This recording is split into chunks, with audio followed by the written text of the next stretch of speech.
ओम शांति 17/1/2025। आज बाबा ने अपने मुरली में कहा, तुम बच्चे भारत के मोस्ट वैल्यूबल सर्वेंट हो। तुम पावन बन दूसरों को पावन बनाते हो। बाबा ने कहा है बहुत बहुत सिंपल, निराकारी, निरहंकारी रहना है। प्रारब्ध के लिए पुरुषार्थ करना है।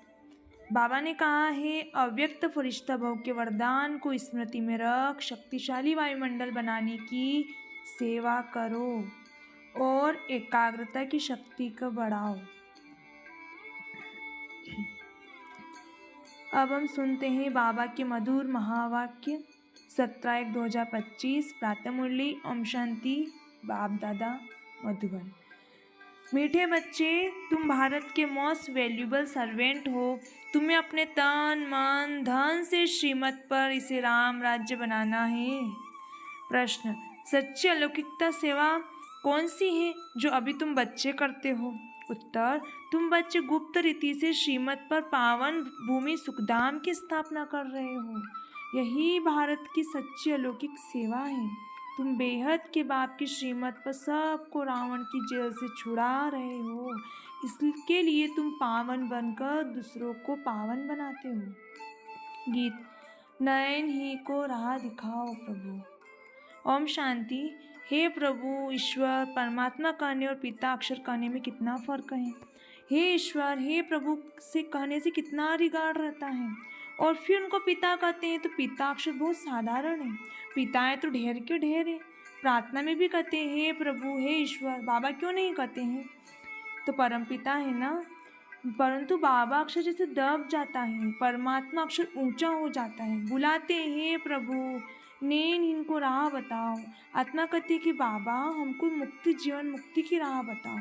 प्रभु अक्षर कितना बड़ा है, पिता अक्षर हल्का है। या तुम जानते हो बाप आकर समझाते हैं। लौकिक रीति से तो पिताएं बहुत है, बुलाते भी तुम माता पिता हम बालक तेरे। कितना साधारण अक्षर है। ईश्वर और प्रभु कहने से समझते हैं वह क्या नहीं कर सकते। अभी तुम बच्चे जानते हो बाप आया हुआ है। बाप रास्ता बहुत बहुत ही ऊंच सहज बताते हैं। बाबा कहते हैं मेरे बच्चे, तुम रावण की मत पर कामचिता पर चढ़ भस्मीभूत हो गए हो। अब मैं तुमको पावन बनाकर घर ले जाने आया हूँ। बाप को बुलाते भी इसलिए हैं कि आकर पति से पावन बनाओ। बाबा कहते हैं मैं आया हूँ तुम्हारी सेवा में। तुम बच्चे भी सब भारत की अलौकिक सेवा में हो, जो सर्विस तुम्हारे सिवाय और कोई कर न सके, तुम भारत के लिए ही करते हो। श्रीमत पर पवित्र बन भारत को बनाते हो। बापू गांधी जी की भी आश थी कि राम राज्य हो। अब कोई मनुष्य तो राम राज्य बना न सके, नहीं तो प्रभु को पतित पावन कह क्यों बुलाते हैं? अब तुम बच्चों को भारत के लिए कितना लव है। सच्ची सेवा तो तुम करते हो, खास भारत की और आम सारी दुनिया की।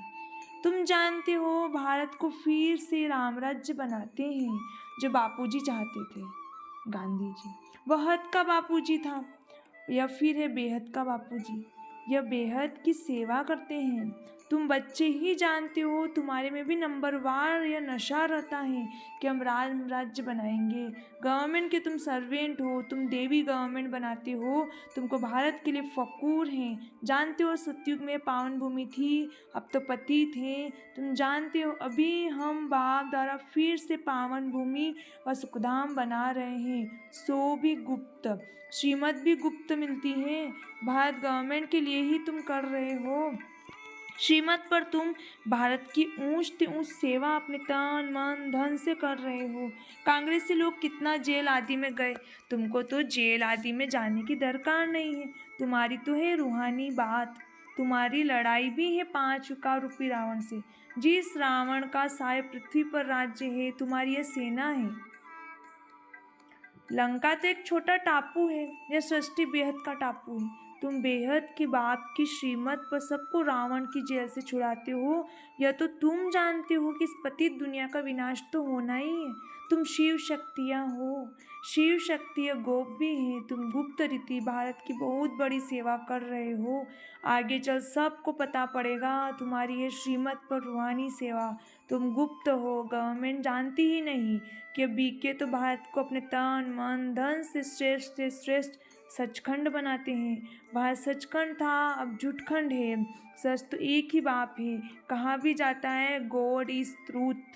तुमको नर से नारायण बनने की सत्य शिक्षा दे रहे हैं। बाबा कहते हैं कल पहले भी तुमको नर से नारायण बनाया था। रामायण में तो क्या क्या कथाएं बेट लिख दी हैं। कहते हैं राम ने बंदर सेना ली, तुम पहले बंदर मिसल थे। एक सीता की तो बात नहीं है। बाबा समझाते हैं कैसे हम रावण राज्य का विनाश कराए, राम राज्य स्थापन करते हैं। इसमें कोई तकलीफ की बात नहीं। वह तो कितना खर्चा करते हैं, रावण का भूत बनाकर फिर इसको जलाते हैं। समझते हैं कुछ भी नहीं। बड़े बड़े लोग सब जाते हैं, फॉरेनर्स को भी दिखाते हैं, समझते कुछ नहीं। अभी बाप समझाते हैं तो तुम बच्चों को दिल में उमंग है कि हम भारत की सच्ची रूहानी सेवा कर रहे हैं। बाकी सारी दुनिया रावण की मत पर है, तुम हो राम की श्रीमत पर। राम कहो शिव कहो, नाम तो बहुत रख दिए हैं। तुम बच्चे भारत के मोस्ट वैल्यूबल सर्वेंट हो श्रीमत पर। कहते भी हे पतित पावन आकर पावन बनाओ। तुम जानते हो सतयुग में हमको कितना सुख मिलता है, कारुण का खजाना मिलता है। वहाँ एवरेज आयु भी कितनी बड़ी रहती है। वे है योगी, यहाँ है सब भोगी। वह पावन यह पतित, कितना रात दिन का फर्क है। श्री कृष्ण को भी योगी कहते हैं, महात्मा भी कहते हैं, परंतु वह तो सच्चा महात्मा है। उनको तो महिमा गाई जाती है। सर्वगुण संपन्न आत्मा शरीर दोनों पवित्र महात्मा है, उनकी तो महिमा गाई जाती है। सर्वगुण संपन्न आत्मा शरीर दोनों पवित्र हैं। सन्यासी तो गृहस्थ के पास विकार से जन्म ले फिर सन्यासी बनते हैं। ये बातें अभी तुमको बाप समझाते हैं। इस समय मनुष्य तो है अनराइटियस अनहैप्पी। सतयुग में कैसे थे, रिलीजियस राइटियस थे, 100% सॉल्वेंट थे, एवर हैप्पी रहते थे। रात दिन का फर्क है, ये एक्यूरेट तुम ही जानते हो। ये किसको भी पता थोड़ी ही पड़ता कि भारत हेवन से हेल कैसे बनता है। लक्ष्मी नारायण की पूजा आदि करते हैं, मंदिर बनाते हैं, समझते कुछ भी नहीं। बाबा समझाते रहते हैं। अच्छे अच्छे पोजीशन वाले जो हैं बिरला को भी समझा सकते हो। इन लक्ष्मी नारायण ने पद कैसे पाया, क्या किया, जिन्हों के मंदिर बनाए हैं। बिगर ऑक्यूपेशन जाने पूजा करना भी तो पत्थर पूजा और गुड़ियों की पूजा हो गई। और धर्म वाले तो जानते हैं क्राइस्ट फलाने समय पर आया फिर आएगा। तो तुम बच्चों को कितना रूहानी गुप्त फकुर रहना चाहिए, रूह को खुशी होनी चाहिए। आधा कल्प देह अभिमानी बने हो, अब बाबा कहते हैं अशरीरी बनो, अपने को आत्मा समझो। हमारी आत्मा बाप से सुन रहे हैं और सत्संगों में कभी ऐसा नहीं समझेंगे। ये रूहानी बाप रूह को बैठ समझाते हैं। रूह ही सब कुछ सुनती है ना। आत्मा कहती मैं प्राइम मिनिस्टर हूँ, फलाना हूँ। आत्मा ने शरीर द्वारा कहा मैं प्राइम मिनिस्टर हूँ। अभी तुम कहते हो मैं आत्मा पुरुषार्थ कर स्वर्ग का देवी देवता बन रही हूँ। अहम आत्मा मम शरीर है। देही अभिमानी बनने में ही बड़ी मेहनत लगती है। घड़ी घड़ी अपने को आत्मा समझ बाप को याद करते रहो तो विकर्म विनाश हो जाएंगे। तुम मोस्ट ओबीडिएंट सर्वेंट हो, कर्तव्य करते हो गुप्त रीति से, तो नशा भी गुप्त चाहिए। हम गवर्नमेंट के रूहानी सर्वेंट हैं, भारत को स्वर्ग बनाते हैं। बापू जी भी चाहता था नई दुनिया में नया भारत हो, नई दिल्ली हो। अभी नई दुनिया तो है नहीं, ये पुरानी दिल्ली कब्रिस्तान बनती है, ये परिस्तान बनना है। अभी इनको परिस्तान थोड़ी ही कहेंगे। नई दुनिया में परिस्तान नई दिल्ली तुम बना रहे हो। ये बड़ी समझने की बातें हैं, ये बातें भूलनी नहीं चाहिए। भारत को फिर से सुखधाम बनाना कितना ऊंचा कार्य है। ड्रामा प्लेन अनुसार सृष्टि पुरानी होती ही है, दुखधाम है ना।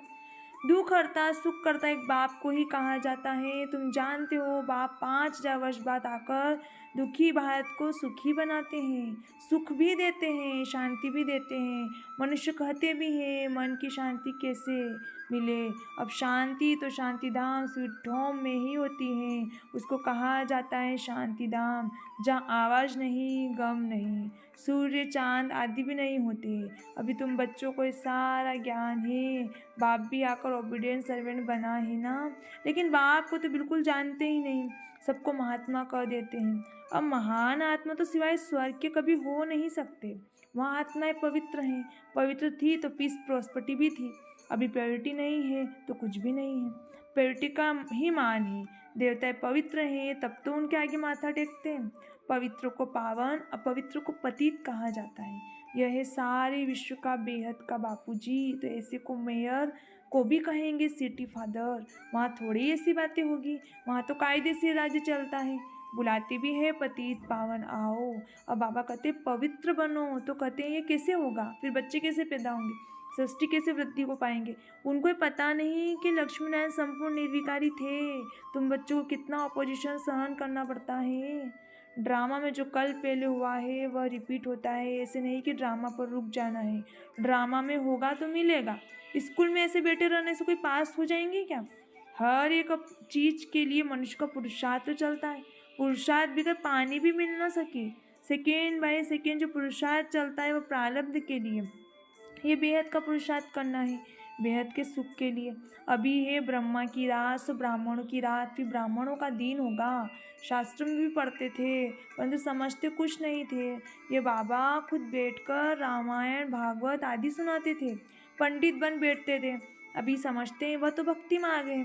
भक्ति अलग ही, ज्ञान अलग चीज है। बाबा कहते तुम काम चिता पर बैठ सब काले बन गए हो। श्री कृष्ण को भी श्याम सुंदर कहते हैं ना। पुजारी लोग अंध श्रद्धालु हैं। कितनी भूत पूजा है, शरीर की पूजा, गोया 5 तत्व की पूजा हो गई। इसको कहा जाता है व्यभिचारी पूजा। भक्ति पहले व्यभिचारी थी, एक शिव की ही होती थी। अभी तो देखो क्या क्या पूजा होती रहती है। बाप वंडर भी दिखाते हैं, नॉलेज भी समझा रहे हैं, कांटों से फूल बना रहे हैं। उनको कहते ही हैं गार्डन ऑफ फ्लावर्स। कराची में पहरे पर एक पठान रहता था, वह भी ध्यान में चला गया जाता था। कहता था हम बहिश्त में गया, खुदा ने हमको फूल दिया। उनको बड़ा मज़ा आता था। वंडर है ना, वह तो 7 वंडर्स कहते हैं, वास्तव में वंडर ऑफ वर्ल्ड तो स्वर्ग है। ये किसको भी पता नहीं है। तुम्हें कितना फर्स्ट क्लास ज्ञान मिला है, तुमको कितनी खुशी होनी चाहिए। कितना हाईएस्ट बाप दादा है और कितना सिंपल रहते हैं। बाप की ही महिमा गाई जाती है, वह निराकार निरंकारी है। बाप को तो आकार सेवा करनी है ना। बाप हमेशा बच्चों की सेवा कर रहे हैं, उनको धन दौलत दे वानप्रस्थ अवस्था ले जाते हैं, बच्चों को माथे पर चढ़ाते हैं। तुम बच्चे विश्व के मालिक बनते हो। स्वीट होम में जाकर फिर स्वीट बादशाही आकर लेंगे। बाबा कहते हैं हम तो बादशाही नहीं लेंगे। सच्चा निष्काम सेवादारी तो एक बाप ही है।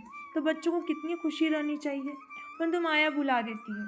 इतने बड़े बाप दादा को भूलना थोड़ी ही चाहिए। दादा की मिल्कियत का कितना फक्र रहता है। तुमको तो शिव बाबा मिला है, उनकी मिल्कियत है। बाबा कहते हैं मुझे याद करो, देवी गुण धारण करो, आसुरी गुणों को निकाल देना चाहिए। गाते भी है मुझ निर्गुण हारे में कोई गुण नहीं। निर्गुण संस्था भी है। अब अर्थ तो कोई समझते नहीं है। निर्गुण अर्थात कोई गुण नहीं, परंतु समझते थोड़े ही। तुम बच्चों को बाप एक ही बात समझाते हैं, बोलो हम तो भारत की सेवा में हैं, जो सबका बापू जी हैं। हम उनकी श्रीमत पर चलते हैं। श्रीमद् भगवद गीता गाई हुई है। अच्छा, मीठे मीठे सिकलते बच्चों प्रति माता पिता बाप दादा का याद प्यार गुड मॉर्निंग। रूहानी बाप की रूहानी बच्चों को नमस्ते। हम रूहानी बच्चों की रूहानी माता पिता बाप दादा को याद प्यार गुड मॉर्निंग, नमस्ते नमस्ते, शुक्रिया बाबा, शुक्रिया। धारणा के लिए मुख्य सार, जैसे हाईएस्ट बाप दादा सिंपल रहते हैं, ऐसे बहुत बहुत सिंपल निराकारी और निरहंकारी बनकर रहना है। बाप दादा जो फर्स्ट क्लास ज्ञान मिला है उसका चिंतन करना है। ड्रामा जो बहु रिपीट हो रहा है, इसे बेहद का पुरुषार्थ का बेहद की प्राप्ति करनी है। कभी ड्रामा का रुक नहीं जाना है। प्रारब्ध के लिए पुरुषार्थ जरूर करना है। वरदान, अव्यक्त स्वरूप की साधना द्वारा पावरफुल वायुमंडल बनाने वाले अव्यक्त फरिश्ता भव। वरदान में कहा बाबा ने, अव्यक्त स्वरूप की साधना द्वारा वायुमंडल पावरफुल वायुमंडल बनाने वाले अव्यक्त फरिश्ता भव। वायुमंडल को पावरफुल बनाने का साधन है अपने अव्यक्त स्वरूप की साधना। इसका बार बार अटेंशन रहे, क्योंकि जिस बात की साधना की जाती है उसी बात का ध्यान रहता है। तो अव्यक्त स्वरूप की साधना अर्थात बार बार अटेंशन की तपस्या चाहिए। इसलिए अव्यक्त फरिश्ता भव के वरदान को स्मृति में रख शक्तिशाली वायुमंडल बनाने की तपस्या करो, तो आपके सामने जो भी आएगा व्यक्त और व्यर्थ बातों से परे हो जाएगा। स्लोगन: सर्वशक्तिवान बाप को प्रत्यक्ष करने के लिए एकाग्रता की शक्ति को बढ़ाओ। अपनी शक्तिशाली मनसा द्वारा सकाश देने की सेवा करो। जैसे अपने स्थूल कार्य के प्रोग्राम को दिनचर्या प्रमाण सेट करते हो, ऐसे अपनी मनसा समर्थ स्थिति का प्रोग्राम सेट करो। जितना अपने मन को समर्थ संकल्प में बिजी रखेंगे तो मन को अपसेट होने का समय ही नहीं मिलेगा। मन सदा सेट अर्थात एकाग्र है तो स्वच्छ अच्छे वाइब्रेशन फैलते हैं, सेवा होती है। अच्छा, ओम शांति।